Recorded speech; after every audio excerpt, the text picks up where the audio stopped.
Hello everyone, welcome to Moto Wheels. কেমন আছেন সবাই? আশা করছি সবাই ভালো আছেন, সুস্থ আছেন। এই ভিডিওটা এই মুহূর্তে যারা দেখছেন তারা অবশ্যই কমেন্ট বক্সে জানাবেন যে মোটরসাইকেলের দাম বাড়ানো উচিত কিনা বাংলাদেশে। আপনাদের কমেন্টের অপেক্ষা করব। আর যারা এখন ভিডিওটা দেখছেন তারা নিশ্চয়ই ভাবছেন যে গতকাল বাজেট প্রস্তাবের পর অর্থাৎ 6 জুন আমরা সবাই দেখলাম মোটরসাইকেলের দাম বাড়ানো হচ্ছে, সেখানে এই বান্দা কেন বলছে মোটরসাইকেলের দাম কমবে। So let's get into the video. 2024-25 অর্থ বছরের বাজেট পেশ হলো 6 জুন। এখানে আমদানিকৃত মোটরসাইকেলের ক্ষেত্রে, আবার বলছি আমি, আমদানিকৃত 250 সিসির উপরে মোটরসাইকেলের ক্ষেত্রে শুল্ক 5% থেকে 15% ধার্যের সুপারিশ করা হয়েছে।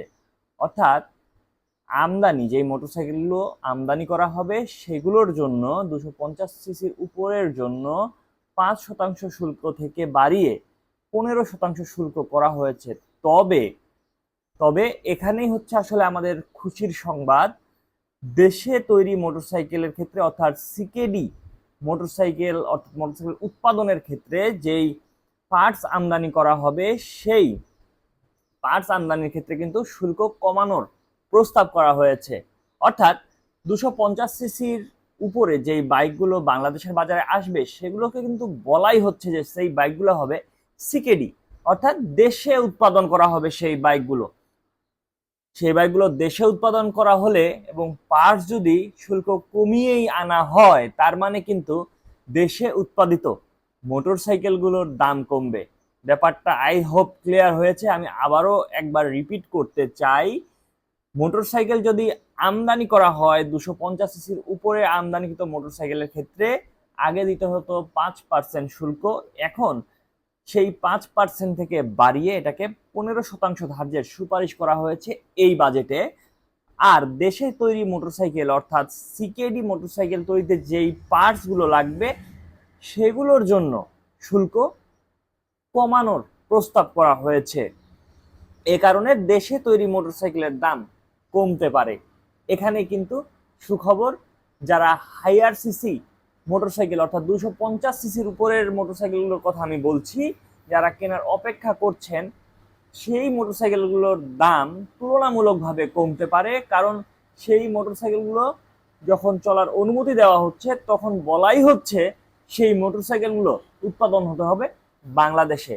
তো এই ছিল আজকের আমার এই ভিডিওটার মূল বক্তব্য। এখন আপনাদের সাথে কিছু আজাইরা কথা বলবো।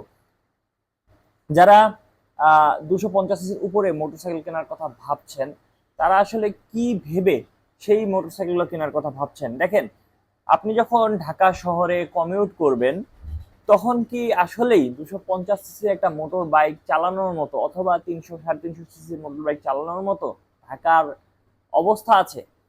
প্রতিদিন ঢাকা শহরে যেই হিসেবে যানজটটা বাড়ছে এবং সেই সাথে 3 চাকার বাহন, বাস, প্রাইভেট কার্স সবকিছু মিলে রাস্তার যে অবস্থা, আহ, এই বাইকগুলো চালিয়ে কি আপনি ঢাকা শহরে শান্তি খুঁজে পাবেন? হ্যাঁ, আমি নির্দ্বিধায় বলতে চাই, যখন আপনি ট্যুর করবেন তখন কিন্তু এই বাইকগুলো আপনার বেস্ট পার্টনার হতে পারে।